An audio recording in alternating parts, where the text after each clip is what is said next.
सुप्रभात। जय श्री कृष्ण। श्री कृष्ण के मतानुसार भी यज्ञ, तप, दान इत्यादि कर्म करने चाहिए। यह कर्म त्यागने योग्य नहीं है और यह कर्म करने पर तो ज्ञानी भी पवित्र हो जाते हैं। किंतु श्री कृष्ण कहते हैं कि इन कर्मों को भी कर्मों में आसक्ति और फलों का त्याग करके ही करने चाहिए। इन्हें केवल कर्तव्य मानकर करें। किसी भी प्रकार से किसी कर्म में बंधे नहीं, आसक्त नहीं हो। किसी फल के प्रति आसक्ति न करें। प्रत्येक प्रकार से आसक्ति का त्याग करते हुए यह मेरा कर्तव्य है, यही मानकर ये कर्म करने चाहिए। यही श्री कृष्ण का निश्चित और श्रेष्ठ मत है। इसके आगे श्री कृष्ण क्या कहते हैं, आइए जाने। श्लोक संख्या 7। नियतस्य तु संन्यासः कर्मणो न उपाद्यते, मोहातस्य परित्यागः तामसः परिकीर्तितः।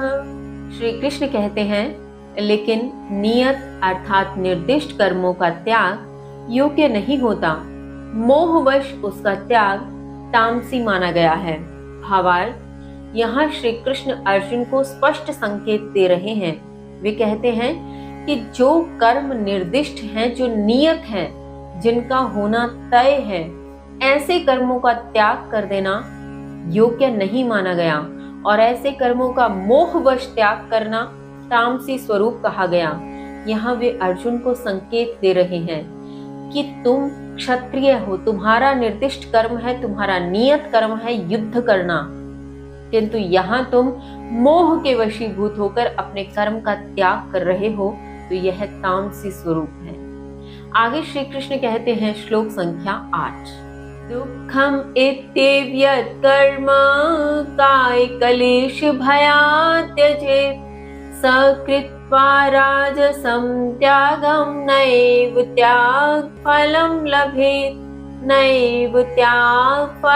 लभेत्। श्री कृष्ण कहते हैं, जो इस प्रकार दुख और शरीर कष्ट के डर से कर्म का त्याग कर देता है, वह रजोगुणी त्याग करके भी त्याग के फल को प्राप्त नहीं करता है। भावार्थ, यहाँ श्री कृष्ण कहते हैं कि जो शरीर को कष्ट होगा कर्म करने पर ऐसा विचार करते हैं, या दुख का अनुभव करते हैं किसी भी कर्म को करने पर, तो इन दोनों स्थितियों से बचने के लिए, स्वयं को दुख से बचाने के लिए, शरीर को कष्ट होने देने से बचाने के लिए जो कर्म का त्याग कर देते हैं, जो उनके लिए ही नियत कर्म होता है, तो इस प्रकार के कर्म का त्याग करते हुए वे रजोगुणी कहलाते हैं। और रजोगुणी इस प्रकार के त्याग करने पर भी त्याग के फल को प्राप्त नहीं करते।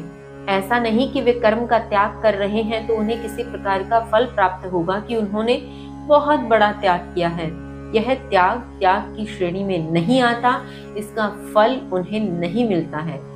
इसके आगे श्री कृष्ण क्या समझाते हैं जानेंगे कल। तब तक के लिए जय श्री कृष्ण।